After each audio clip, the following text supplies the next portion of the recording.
Yoga is a Sanskrit word made from its root word yuj, means to join or to yoke or to unite an object or subject. That object or subject could be anything, whether yours Tuesday self, or divine or God, etc.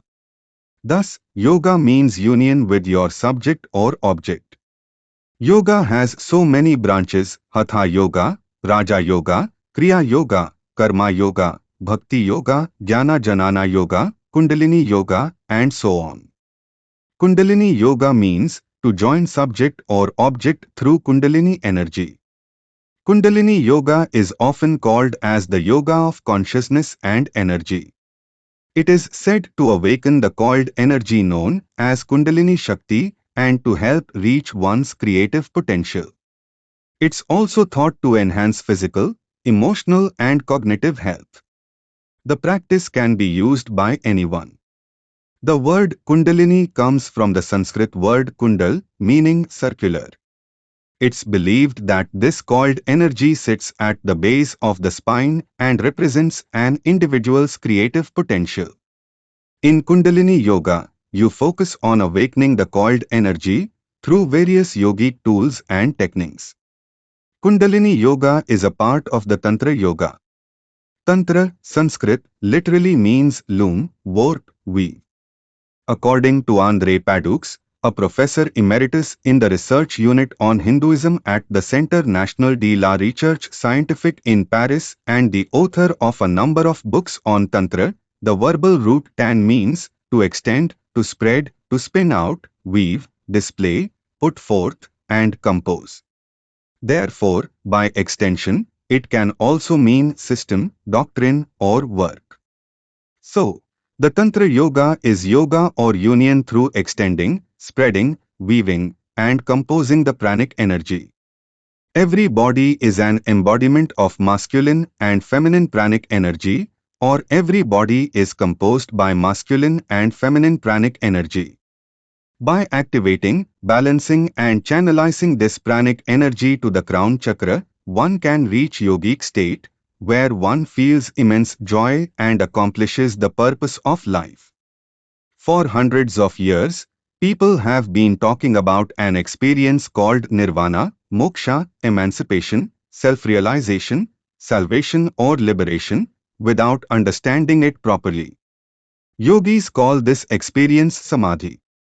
Although many people think that in samadhi or nirvana everything is completely finished, it is definitely not a process of quitting the world. Nothing finishes, only one level of experience ends, but then another begins.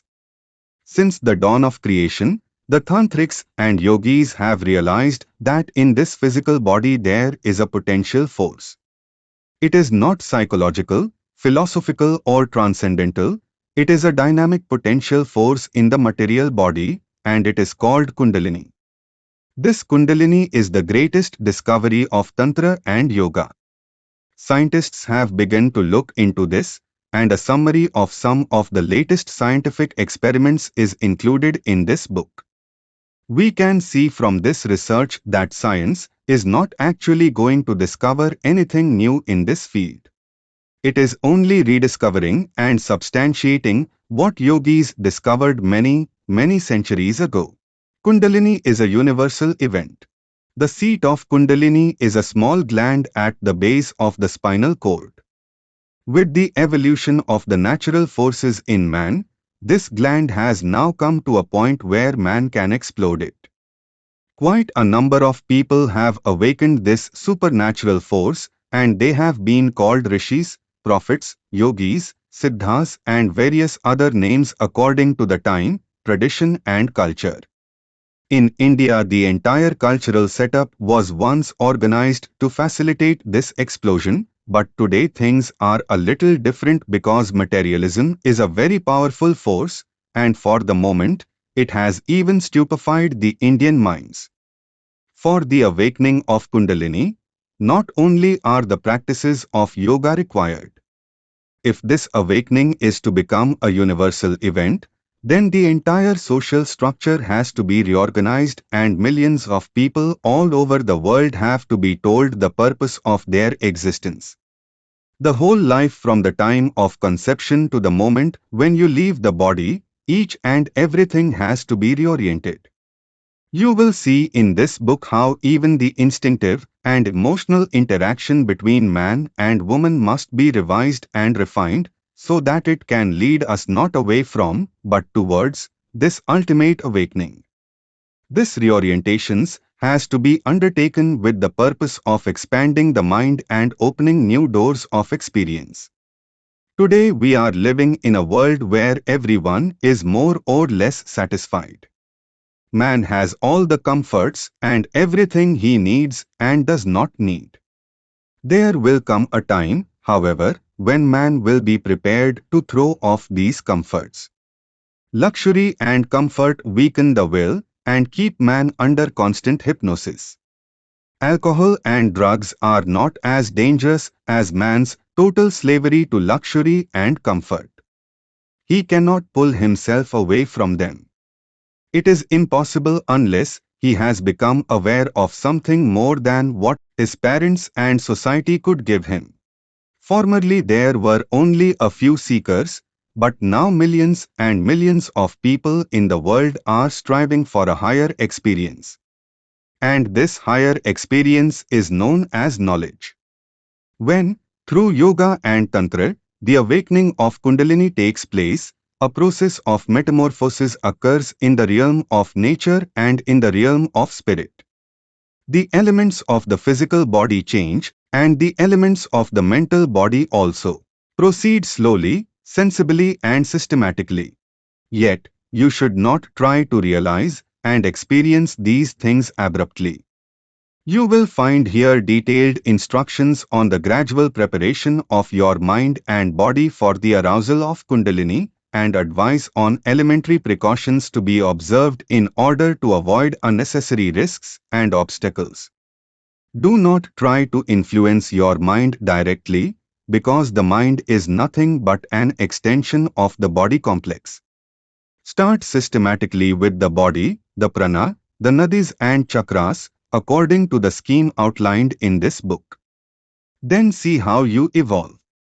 Many people, encouraged by this type of philosophy, take to drugs, chemicals, and other things they consider to be speedy alternatives. They are very serious people, I believe, but they are not practical and systematic because they think they can transcend the role of the body in the realm of evolution. In the final evolution of mind, matter and man, you cannot ignore either the body or the mind. You cannot even ignore the nose, the stomach or the digestive system. That is why this transcendental philosophy begins with the basic considerations of diet and yogic physiology that you find discussed here. The discovery of the great energy began with matter. Did nuclear energy descend from heaven? No, it evolved from crude matter. Where does the experience generate from? From heaven? From the sanctum sanctorum? No, from this body and this nervous system. That is how you should be practical and sensible. This manual presents a systematic and pragmatic approach to the awakening of Kundalini. It begins with an expanded understanding of the true role and potential of the body and nervous system, moving through an exhaustive examination of the different methods of awakening suitable for different personalities and conditions. You will find clear and direct instructions on the actual yogic and tantric techniques to be practiced towards this goal, together with a map of possible experiences you may encounter as the practices mature, so that you can sustain this great awakening and integrate it into a more conscious and creative way of life. We have included here a systematic schedule of practice within the context of a philosophy that is both pragmatic and transcendental, to prepare you in every way for this great adventure in consciousness.